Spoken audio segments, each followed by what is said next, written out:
audio version, which we push out around the world. You are all incredibly welcome, and thank you so much for joining me. I wonder where you are. I'm in Northamptonshire, packing up an old family home and digging around and finding interesting things. Wonderful to see those of you who are joining me. Now, on a packed show this evening, we will be joined by a woman who's worked in broadcasting in the food world for many, many years, about 3 decades, and she's produced, well, I think you could say it's a seminal book examining the British relationship between what we eat and what we watch on television. How important has television been in terms of controlling and affecting the stuff that we shove into our face? It is an unbelievably complex situation, discussion. The Taste and the TV Chef, well, it's published by Intellect, so it's got to be a clever book. I'm really excited about this. I feel humbled that Gilly Smith, the author, is going to be on the show, and we are going to talk about how the way that we've nourished ourselves over the last 30 years has changed. And actually, I'm interested to really drill down onto how actually television really genuinely reflects what it is that we eat, because are real people really on the telly, or are they just all beautiful? Or if they're not so beautiful, they're so real, it's still a fabrication of a TV presentation. Ed Templeton will join us after that. He and his cousins founded Carousel back in 2014. And this is a wonderful events business. You could say it's a revolving hub of culinary creativity there in Marylebone. What a year it's been for them. It's about events. They are great curators of events, and they've had a tough year, but they are back. Sod the lockdown, they are saying. They sod those tears. They're back. Their 4-week residences for amazing chefs is about to be relaunched, and I'm happy to plug every single one of them because I love the Carousel cousins. I also love, adore and worship my guest after that, who is Clodagh McKenna.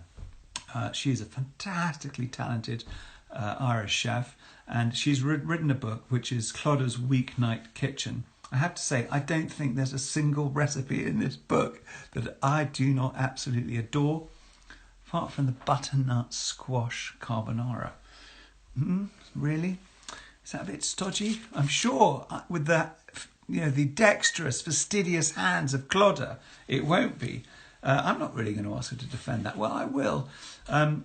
Can she bring joy to your weeknight suppers? I'm really looking forward to chatting to her about that. Farhad Haydari, he is a prospector. He's digging for gold this evening. That's the name of his cocktail, The Prospector.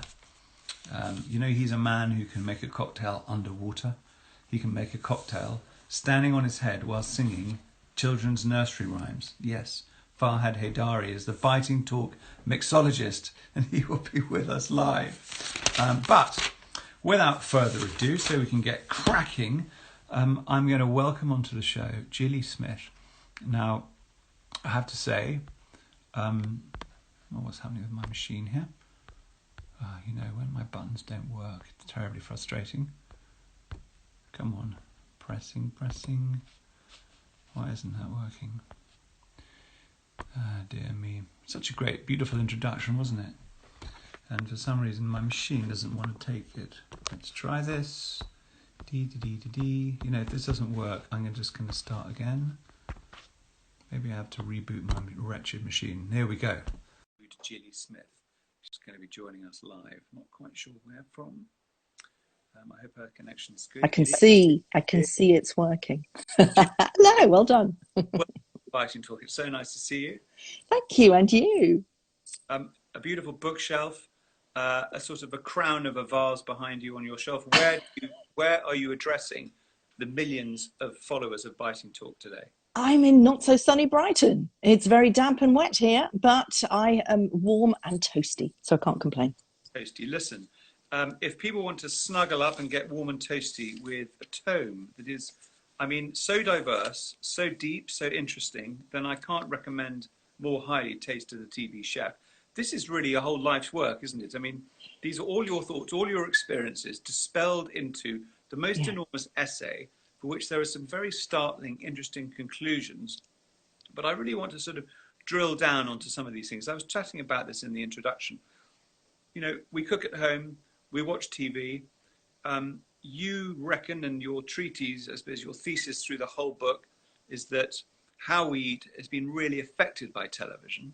I remember in the magazine I once edited, did a poll which said that only 5% of people actually cook something as a result of watching it on telly.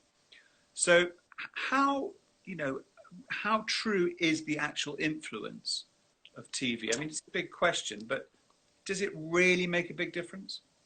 Yes, I really think it does. And I think it's so important to understand how it made an impact, because I think that we need to do it again. I think we need to change the national conversation. There's work to be done on how we eat in order to save the planet, which is why it's subtitled How Storytelling Can Save the Planet.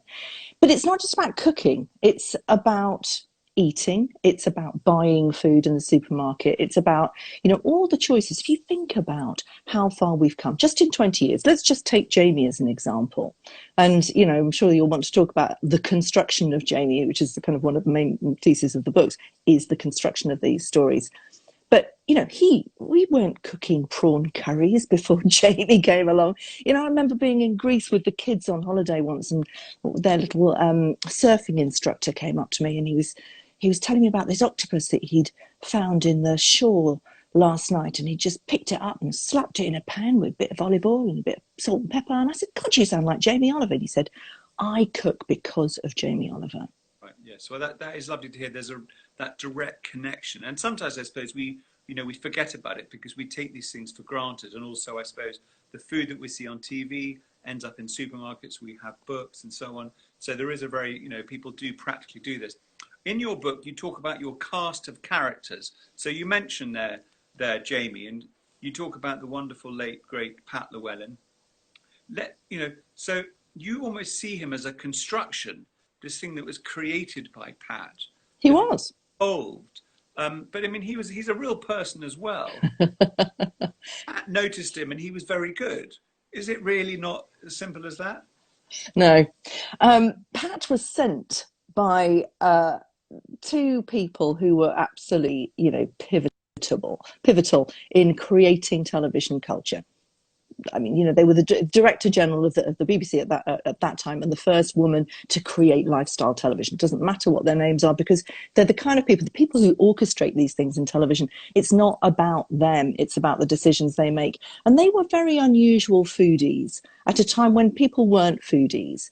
You know, the foodies have only come into parlance in the last probably 10 years or so.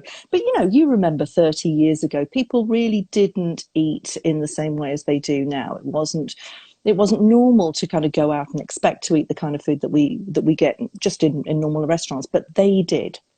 And they were a tiny little coterie of people who had huge influence as Director General of the BBC at the time.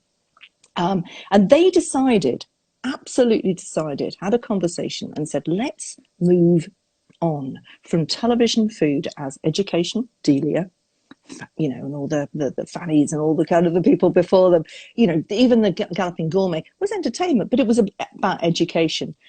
And Jane, the commissioning editor, said, let's make it about delight. There's a really important piece of research that she did, which she told me about. She said that they did some research at the BBC about what people would most like in their kitchens. And this is 20 years ago, 25 years ago. And the answer was a sofa. And that blew her mind. That made her think that actually people don't want to just prepare something in another room and then bring it through a hatch or on a hostess trolley, whatever. They wanted to be seen as it was part of the entertainment. So television became part of delight. So Pat Llewellyn was dispatched to go and find someone who fitted the bill. And she found Jamie. She was tipped off and Jamie was doing his thing, but yeah. I thought the story was that she was filming in the River Cafe and they spotted this cheeky chappie in the corner and then gave him a tryout. You're saying it was far more targeted than that. Yeah. The story is a myth and it's actually... No, they did do that. I mean, she wasn't doing it. Somebody else was doing it. It was Rose Gray's nephew or somebody who's actually doing that and had filmed Jamie before. And she was tipped off about that, but she was actively looking. She'd seen all sorts of people. She'd seen about 15 chefs and turned them down before she saw Jamie. Yes, yes. So when you look back at Jamie's career and you see, you know, his amazing rise, how do you feel now when you know he's, you know, we are in a moment when food is in a crisis for so many reasons, as you talk about in the book. We have an obesity crisis now. We have, of course, a coronavirus crisis, but actually preempting before that, Jamie had a business crisis. When you look at that story that he's lived as well, how does that make you feel in terms of someone who's been an observer and also has written this story where you watched him being plucked out of obscurity, embraced and loved by a nation, and then loved almost too much by the press, who then relished his downfall? How does that make you feel as someone who is, you know, curating these stories and writing about it? Jamie has his people. Jamie is an industry. Television is greedy. Industries are greedy. Jamie was once somebody who was the cheapy chappy, and Patler was posh Pat and Jamie the geezer. That's how that worked. It was a very small, it was BBC in those days. When Channel 4 took him on, you know, they immediately demanded so much more of him. And that, although he did amazing things at Channel 4, it was the beginning of the end. However, you know, I do know that Jamie's people are saying, how can we get involved in the current story about holiday hunger?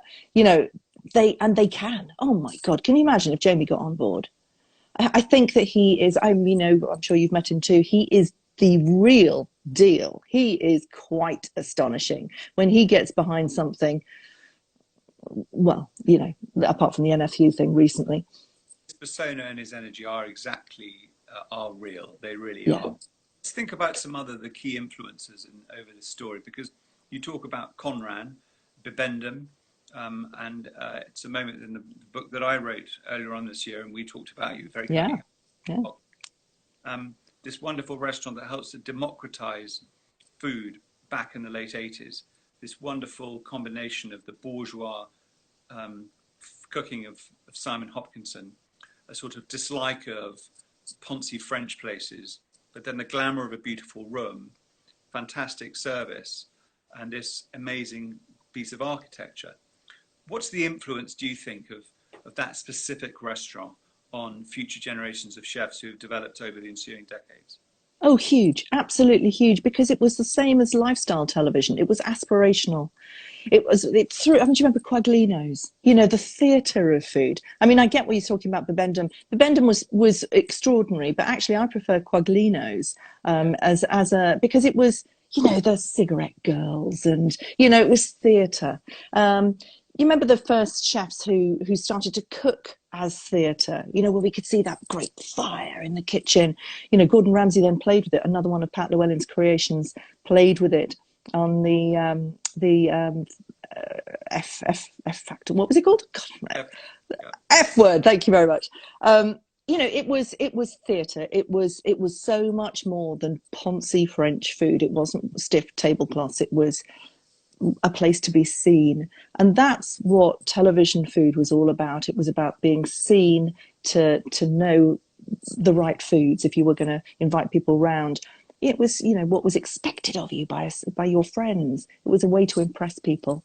Yes. Now, just as we end, and you know, time flies by, of course, and not just on this show, but in the story of food. So, one of the big pieces of this book is that storytelling, and the storytelling that TV does, influences and creates change, and can really create change in the way we eat. So, now that we are, as we mentioned before, at a moment of crisis in terms of logistics, climate change, and the argument about where food is responsible in that way, is vegan food an opportunity? And it's a whole massive, great debate. Obesity, the cost of food, the current hunger crisis, etc., etc. Now, can TV make a good, positive change now, or is it too late? And is our country really, you know, there's too much food for fuel, and food culture is just too much of a hobby for those who can afford it? Funnily enough, I did 3 webinars as part of my virtual book tour, and they're all on gillysmith.com. And the last one was with TV chefs then, now, and should be. And I asked James Strawbridge, Tom Hunt, Olia Hercules, Rukmini Iyer, 5th best-selling writer in the UK at the moment, and Romy Gill. Why they're not on telly? Well, Romy Gill is on Ready Steady Cook, but why are these people not on telly? James Strawbridge, Tom Hunt, they've got really serious things to say. And it's hard to get beyond Saturday Kitchen, something really dull compared to Two Fat Ladies and Roads Around Britain and, all those fabulous programmes. It's down to the commissioners. It's a different breed. They have different expectations of their viewers. I mean, I don't know how much telly you watch. I don't watch very much telly anymore. I'm a Netflix girl. And I think that's the problem. I asked every single one of the panel. Nobody watched telly. Nobody in the audience watched telly because it's not there. So yes, it has the capacity to change, but you've got to get the audiences back. And that's got to be with some really, really excellent British storytelling. And I think that's the point I wanted to make in the book. We Brits can make amazing television. We're just not doing so right now. Okay, well, listen, if people want to read more about this, Tasting the TV Chef is out. Intellect Books. The price? Oh, God, I don't know. It was 25 quid. It's a lifetime's work. Gilly, we can talk tonight about this. It's a wonderful book, hugely, the breadth of it, the depth of it is extraordinary. It's great to see you. Thank you so much. Thank you very much, William. Lovely Thank you. Thank you. Thank you. Do get a copy, actually, if you love to really feast on this subject and you are a bit of an obsessionist about this. Now,